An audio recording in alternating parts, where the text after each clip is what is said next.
తొక్కి నారదీస్తా, ఒలుస్తా. తొక్కి నారా తీస్తాను మీకు చెప్తాను గుర్తుపెట్టు. మీకు ఇచ్చిన పంచాయతీరాజ్ శాఖలో తొక్కి నారదీసే పని ఒకటి ఉందా? లేకపోతే మీ అటవీ శాఖలో తొక్కి నారదీసే కార్యక్రమం ఉందా? మీరు తొక్కి నారదీస్తే ఎగ్జిక్యూటివ్, జ్యుడిషియరీ, లెజిస్లేచర్ ఈ అంగాలని దేనికి? అధికారులు ఏం పని చేయాలి? న్యాయ వ్యవస్థ ఏం పని చేయాలి? అలాగే పాలనా అంగం అయినటువంటి మీరేం పని చేయాలి? అసలు ఆ భాష ఏంటి? ఒక మంత్రిగా తొక్కి నారదీస్తా ఏంటంటే రాజ్యాంగం అనేది లేదా ఈ రాష్ట్రంలో? ఈ దేశానికి ఒక రాజ్యాంగం ఉంది కదా, రాజ్యాంగబద్ధంగా కదా పాలన సాగాలి. నేను తొక్కి నారదీస్తా, ఒలుస్తా, రిమూవ్ చేస్తా అంటే అదా మీ మంత్రిగా మీ జాబ్? అదా మంత్రిగా మాట్లాడే భాష? అదా? ఇది సభ్య సంస్కారమా? ఇది కనీసం బూడిదైనా ఇవ్వండి అని బిడ్డను కోల్పోయిన తల్లి అడుగుతుంటే ఈ గుంపు పార్టీల పాలనలో ఆంధ్రప్రదేశ్లో శాంతి భద్రతలు ఉన్నాయా అని జనం ప్రశ్నించేటువంటి పరిస్థితి. ఎన్నికల ముందు పవన్ కళ్యాణ్ గారు వేరు, ఎన్నికలు అయిపోయి అధికారంలోకి వచ్చిన తర్వాత పవన్ కళ్యాణ్ గారు వేరు. రాజకీయాల కోసం, ఓట్ల కోసం ఒక ఆడబిడ్డను చెరిచి చంపేస్తే ఏమైపోయింది ఈ ప్రభుత్వం? న్యాయం చేయదా అని నిలదీసి, అరిచి, గీపెట్టి, రోడ్ షో చేసి సుగాలి ప్రీతి 14 ఏళ్ల బిడ్డని స్కూల్కి వెళ్తే 10 మందిని నాశనం చేస్తే దాన్ని పట్టించుకోడు ఎవడు. ప్రీతి సుగాలి కేసు అధికారంలోకి రాగానే మొదటి ఫైల్ గా తీసుకుని న్యాయం చేస్తానని మన గవర్నమెంట్ ఫామ్ అవగానే ఫస్ట్ కేసు సుగాలి ప్రీతిలో తీసుకుంటాం.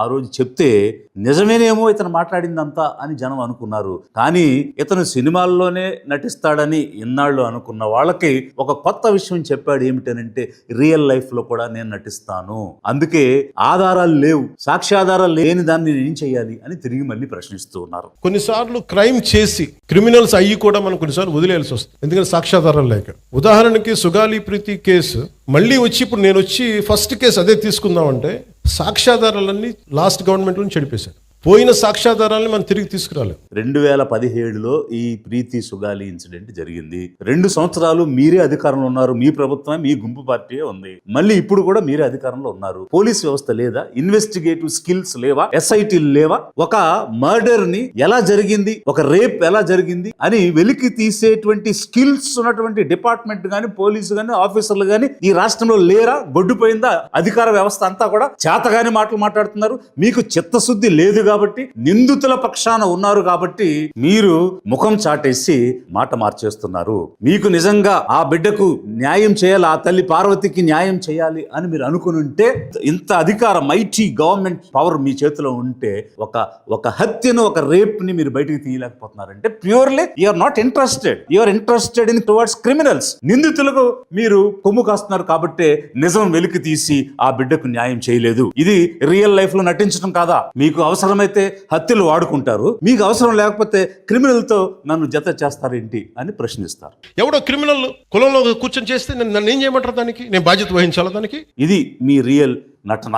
అధిక జనులు, సామాన్య పేద మధ్యతరగతి ప్రజలు గమనించాలి, గ్రహించాలి వీళ్ళ నిజ స్వరూపాలు ఏమిటి అనేది. ఎన్నికల ముందు వాళ్ళు మాట్లాడిన తీరేంటి, మాటలేంటి, ఇచ్చిన హామీలేంటి, అధికారం వచ్చాక ఏ విధంగా తప్పించుకునే ప్రయత్నం చేస్తున్నారు, ముఖం చాటేస్తున్నారు, డైవర్షన్ పాలిటిక్స్ ఎట్లా నడిపిస్తున్నారు అనేటువంటిది. అందుకే మన ఓటు ఎంతో విలువైంది.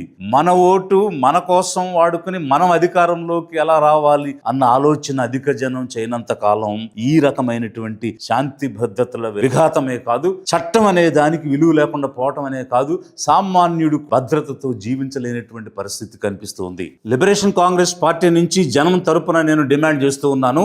మీ గుంపు ప్రభుత్వం ఏర్పడినప్పటి నుంచి జనరంజక పాలన చేస్తామని చెప్పి అధికారంలోకి వచ్చి జనాన్ని చంపుకుంటూ వెళ్ళిపోతున్నారు. అది తిరుపతియా, లేకపోతే సింహాచలమా, లేకపోతే విజయవాడ, ఇలా అనేక రకాలుగా శాంతి భద్రతలు పూర్తిగా క్షీణించినటువంటి పరిస్థితిలో మీరు శాంతి భద్రతల్ని సరైనటువంటి రీతిలో పునఃస్థాపితం చేయండి, ఇచ్చినటువంటి హామీలు నెరవేర్చండి. గౌరవ ముఖ్యమంత్రి చంద్రబాబు నాయుడు గారిని నేను అడుగుతున్నాను, మీరు 4 సార్లు ముఖ్యమంత్రి కదా, ఒక పోలీస్ కస్టడీలో మిస్సింగ్ లేదా డెత్ జరిగితే మీరు అదే శాఖకు చెందినటువంటి ఆఫీసర్లతో ఎలా ఎంక్వైరీ చేయిస్తారు? ఒక ఏసీపీను, డీసీపీను ఎంక్వైరీ ఆఫీసర్ గా వేస్తారు, ఆ తర్వాత మళ్ళీ అదే శాఖలో ఒక సిట్ ఎట్లా వేస్తారు? బయట ఏదైనా ఒక హత్య జరిగింది, దొంగతనం జరిగింది, దోపిడీ జరిగింది, అలాంటి చోట ఒక సిట్ వేస్తాము. ఫర్ ఎగ్జాంపుల్ వివేకానంద రెడ్డి హత్య, ఒక రైలు దహనం, దొమ్మి, ఇట్లాంటి సందర్భాల్లో సిట్ వేశారంటే ఓకే. బట్ ఇక్కడ జరిగింది, తప్పు చేసింది పోలీసు శాఖ.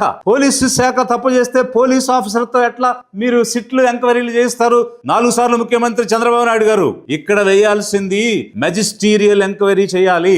ఆ శాఖకు సంబంధం లేని వ్యక్తి ద్వారా, ఒక రెవెన్యూ ఎగ్జిక్యూటివ్ మ్యాజిస్ట్రేట్ గానీ జ్యుడిషియల్ మ్యాజిస్ట్రేట్ ద్వారా గానీ ఎంక్వైరీ చేయించాలి. ఇది ఫండమెంటల్ రూల్ కదా, criminal and civil procedure code లో ఉన్నది కదా. 4 సార్లు ముఖ్యమంత్రి అయినటువంటి మీకు తెలియదా? మీ చుట్టూ ఉన్నటువంటి ఆఫీసర్లైనా మీకు చెప్పలేదా ఇది ఒక మ్యాజిస్టీరియల్ ఎంక్వైరీ చేయించాలని? ఇన్క్వెస్ట్ చేయాలి. ఆ బాడీ ఏమైపోయింది, బాడీ దొరికితే బాడీని ఇన్క్వెస్ట్ చేయాలి, ఆ తర్వాత మ్యాజిస్ట్రియల్ ఎంక్వైరీ చేయాలి. ఈ రెండు చేయకుండా మీరు సిట్లు వేస్తే నిజం ఎలా బయటకు వస్తుంది? మేము లిబరేషన్ కాంగ్రెస్ పార్టీ నుంచి డిమాండ్ చేస్తున్నాము, కనీసం డిస్ట్రిక్ట్ జడ్జి స్థాయిలో ఉన్నటువంటి ఒక మ్యాజిస్ట్రేట్ ద్వారా వారి సిట్లో, వారి నాయకత్వంలో మల్టీ డిసిప్లినరీ టీమ్, అందులో కావాలంటే అసిస్టెంట్స్ కి పోలీసులు గాని ఇతర శాఖలను గాని పెట్టుకోవచ్చు. But it should be headed by a magistrate. ఒక మ్యాజిస్ట్రియల్ ఎంక్వైరీ చేయించి నిజాన్ని బయటకు తీసుకురావాలి. తమిళనాడులో ఏ విధంగా అయితే పోలీసులు కిరాతకం వల్ల చనిపోయినటువంటి సందర్భంలో వారికి శిక్ష కోర్టులు విధించాయో, ఆ రకమైనటువంటి శిక్ష విధించే విధంగా ఈ న్యాయ విచారణ జరిగి నిందితులకు శిక్ష పడాలి అని చెప్పి లిబరేషన్ కాంగ్రెస్ పార్టీ డిమాండ్ చేస్తున్నది.